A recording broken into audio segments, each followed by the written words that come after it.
আমার সাইবার ক্যাফেতে এরকম অনেক ব্যক্তি এসেছে যাদের নাম ভোটার লিস্ট থেকে ডিলিট হয়ে গিয়েছে। আজকের এই ভিডিওতে প্র্যাকটিক্যালি দেখব, যদি কারোর ভোটার লিস্ট থেকে নাম ডিলিট হয়ে যায় তাহলে তিনি কিভাবে অ্যাপিল করবেন। প্র্যাকটিক্যাল আমি কিভাবে তাদেরটা করে দিয়েছি স্টেপ বাই স্টেপ আমি দেখিয়ে দিব আজকের এই ভিডিওতে।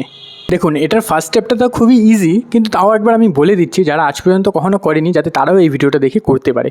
দেখুন, সবার ফার্স্টে আপনি ক্রোমে গিয়ে ইসিআই বলে সার্চ করবেন। যে ফার্স্ট লিঙ্কটা দেখতে পারবেন সেই লিঙ্কে ক্লিক করে দিবেন। এখানে আপনি অনেক কয়টা অপশন দেখতে পারবেন। এখানে নিচের দিকে সাবমিট অ্যাপিল ফর ইন্ডিভিজুয়াল বলে একটা অপশন দেখতে পারবেন, সেখানে ক্লিক করে দিবেন।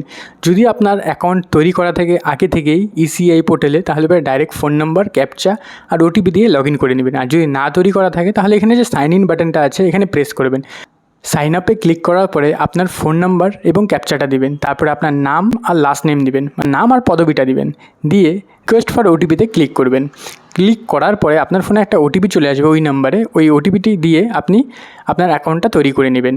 তারপরে আবার সাবমিট অ্যাপিল ফর ইন্ডিভিজুয়ালে ক্লিক করে আপনার ওই ফোন নাম্বারটা, ক্যাপচাটা আর ওটিপি দিয়ে লগ ইন করে নেবেন। আরেকটা কথা বলে দিচ্ছি, এটা অ্যাপিল করার সময় একটা কথা মনে রাখবেন, আপনার আধার কার্ডের নাম এবং আপনার ভোটার কার্ডের নাম যাতে হুবাহু ম্যাচ করে, তাহলেই পরে কিন্তু এই অ্যাপিলটা হবে, নয়তো কিন্তু আপনার এই অ্যাপিলটা হবে না। এবার আপনি এখানে এপিক নাম্বারটা মানে ভোটার আইডি নাম্বারটা বসিয়ে দিবেন। বসিয়ে দিয়ে সার্চে ক্লিক করবেন।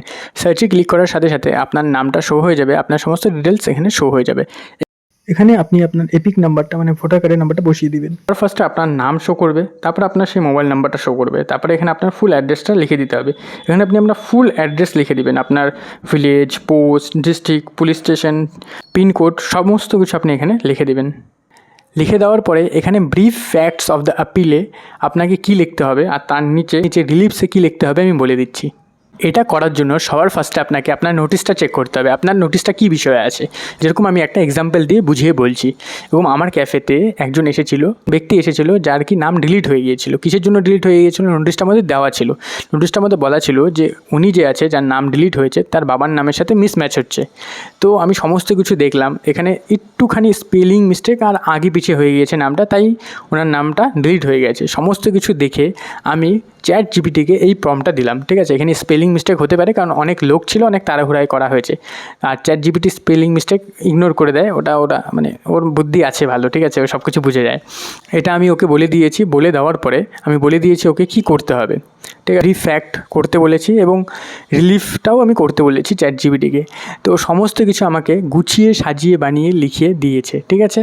তারপরে আমি সেম জিনিসটা ওখান থেকে কপি করে এখানে এসে পেস্ট করে দিয়েছি, আর রিলিফটাও আমি কপি করে এখানে এসে পেস্ট করে দিয়েছি। তারপরে নিচে অ্যাড্রেসটা বসিয়ে মানে যে জায়গার থেকে অ্যাপ্লাইটা করা হচ্ছে ওটা বসিয়ে সাবমিট করে দিয়েছি। তার আধার কার্ড নাম্বার চাই, আধার কার্ড নাম্বার দেওয়ার পরে আধার কার্ডের যে ফোন নাম্বারটা লিঙ্ক আছে সেখানে একটা ওটিপি আসে।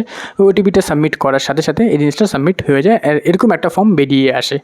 তো এইভাবে আপনিও অ্যাপিলটা করতে পারবেন।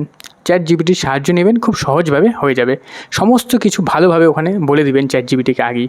অনেক ব্যক্তি আছে যাদের 6 জনের বেশি সন্তানের জন্য তাদের নাম বাদ হয়েছে। এই ক্ষেত্রে তাদের সমস্ত ব্যক্তির ভোটারের নাম, ভোটারের এপিক নাম সমস্ত কিছু চ্যাট জিপিটিকে দিবেন আর বলে দিবেন কী হয়েছে, নোটিশটার মধ্যে কী বলেছে, কিসের জন্য নামটা বাদ গিয়েছে, ঠিক আছে। তারপরে এইভাবে ফরম্যাটটা তৈরি করবেন, দেখবেন ওটারও একটা রিলিফ বের করে দিবে, সেটাই কপি আর পেস্ট করে দিবেন, আপনার কাজ হয়ে যাবে।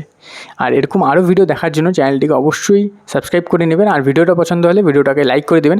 আর আপনার যদি কোনো ডাউট থেকে থাকে তাহলে পরে নিচে আমাকে কমেন্ট করে দেবেন, আমি অবশ্যই আপনাকে কমেন্টের রিপ্লাই দিয়ে দিব।